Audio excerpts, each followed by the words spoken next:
लोकसभा चुनाव 2024 के पहले चरण के लिए मतदाताओं ने शुक्रवार को अपना वोट दे दिया। चुनाव आयोग के आंकड़ों के अनुसार पहले चरण में मतदाताओं में जबरदस्त उत्साह देखा गया और कई जगहों पर वोट प्रतिशत भी अच्छा रहा। इस चुनाव में बीजेपी अब की बार 400 पार के नारे के साथ चुनावी मैदान में उतरी है। बीजेपी के सभी बड़े नेता भी मंच से ये नारा देते हैं कि इस बार बीजेपी 400 पार के आंकड़े को पार करेगी। लोकसभा चुनाव के पहले चरण में वेस्ट यूपी की 8 सीटों पर खूब वोट पड़े। वोटिंग में हर वर्ग में जज्बा दिखा। बुजुर्ग, युवा, हर कोई बूथ पर पहुंचा और वोट दिया। वहीं वेस्ट यूपी में भगवा माहौल देख राकेश टिकैत के पसीने छूट गए। राकेश टिकैत सोच रहे थे कि लोग उनके कहने पर बीजेपी के खिलाफ वोट करेंगे, लेकिन ऐसा हुआ नहीं। ऐसे में माहौल देख राकेश टिकैत की भाषा ही बदल गई है।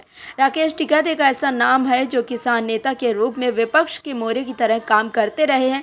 राकेश टिकैत जो किसानों को हमेशा से समझाते रहते हैं कि जी बीजेपी ही कैसे किसानों का शोषण कर रही है। उनके रुख से ऐसा लग रहा है कि राकेश टिकैत थोड़ा नरम पड़े हैं, क्योंकि राकेश टिकैत को भी लग रहा है कि अब की बार 400 पार होने ही वाला है, तभी तो वो कुछ कह नहीं रहे हैं। लेकिन अपनी खींच को वो बाकी विपक्षी दलों की तरह चुनाव कराने की प्रक्रिया पर इस सवाल खड़े कर रहे हैं। कैसे, बताते हैं आपको। दरअसल बीजेपी के 400 पार के नारे को लेकर बीकेयू नेता राकेश टिकैत चिढ़ गए हैं। देश के 21 राज्यों की 102 लोकसभा सीटों पर वोटिंग हो चुकी है। राकेश टिकैत ने भी वोट डाला। वहीं वोट डालने के बाद राकेश टिकैत मायूस दिखे।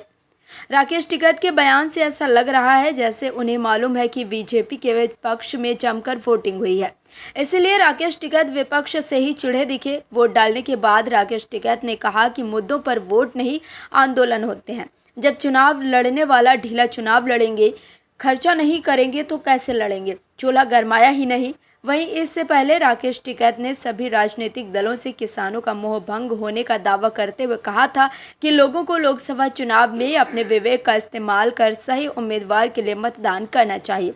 किसी भी राजनीतिक दल को खुला समर्थन देने से इनकार करते हुए टिकैत ने कहा कि जब आदर्श आचार संहिता लागू है तो वो अपनी पत्नी तक से नहीं कहेंगे कि किसे वोट देना है, लेकिन जो लोग उन्हें जानते हैं उन्हें पहले से पता है कि कौन सी पार्टी या उम्मीदवार किसानों के लिए अच्छा है। टिकैत ने यह भी दावा किया कि लोग बीजेपी को वोट नहीं देंगे, लेकिन पार्टी फिर भी जीत सकती है।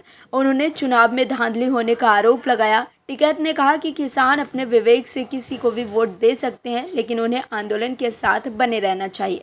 तो देखा आपने कैसे टिकैत ने कहा है कि जब चुनाव लड़ने वाले ढीला चुनाव लड़ेंगे, खर्चा नहीं करेंगे तो कैसे लड़ेंगे? चूल्हा गरमाया ही नहीं। मतलब अब राकेश टिकैत भी समझ गए हैं कि विपक्ष में दम नहीं है। बीजेपी को टक्कर देने की यही वजह है कि राकेश टिकैत विपक्ष से चिढ़े हुए हैं। Bureau report, OMH news. और भी वीडियोस देखने के लिए चैनल को सब्सक्राइब करें और बेल आइकन को दबाएं।